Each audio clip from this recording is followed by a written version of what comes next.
រូបភាពមុំនឹងម៉ាប់វគ្គនាងនីលែងព្រួយចិត្តភាគបន្ត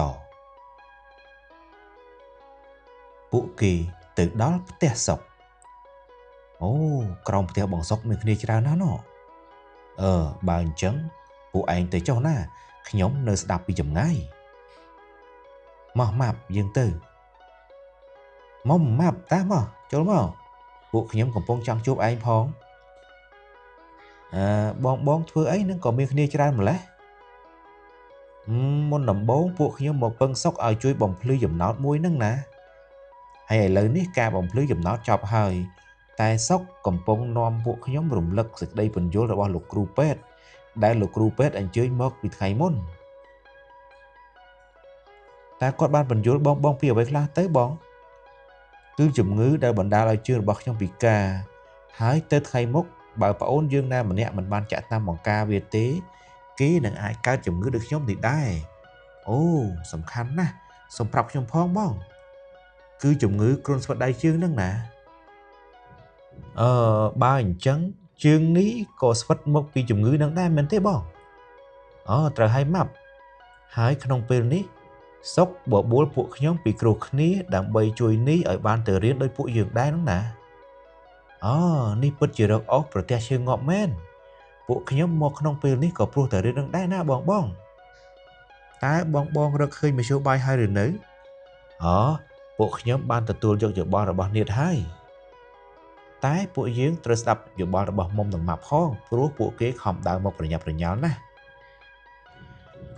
សុំទោសបងអើយខ្ញុំទើបនឹងគិតក្នុងពេលជួបនេះព្រឹកមិញនេះទេ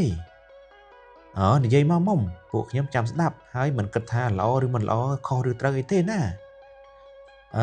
ខ្ញុំគិតថាយើងត្រូវតែជួយនេះឲ្យបានទៅរៀនព្រោះគេអាយុ7ឆ្នាំហើយ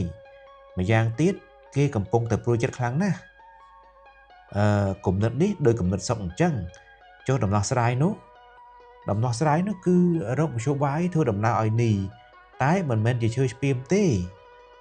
ហើយមិនអញ្ចឹងព្រោះជើងនេះស្វិតទាំងពីរអាយ៉ាម៉ាប់ក៏ឆ្លាតដែរហើយចុះពួកឯងទាំងពីរគិតធ្វើអ្វីសម្រាប់នេះខ្ញុំបានព្យាយាមគិតហើយគិតទៀតតែរកមិនឃើញដំណោះស្រាយសោះឥឡូវនេះខ្ញុំគិតថាត្រូវតែសុំយោបល់លោកគ្រូហើយទើបអាចជួយនេះបានយោបល់នេះដោយយោបល់ពួកខ្ញុំដែរដូចនេះខ្ញុំនឹងសុកស្ម័គ្រចិត្តលើកបញ្ហានេះជម្រាបលោកគ្រូក្នុងថ្ងៃស្អែកខ្ញុំសូមអរគុណអ្នកទាំងអស់គ្នាជំនួសនេះហើយសូមបាយគ្នាត្រឹមនេះសិនហើយណា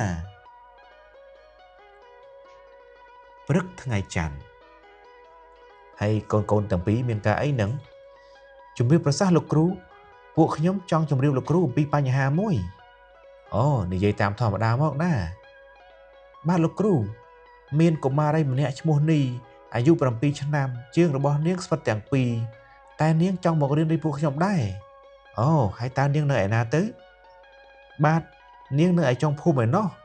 ពួកខ្ញុំចង់ធ្វើអ្វីមួយដែលអាចជួយនាងឲ្យធ្វើដំណើរមកសាលារៀនបានណាលោកគ្រូ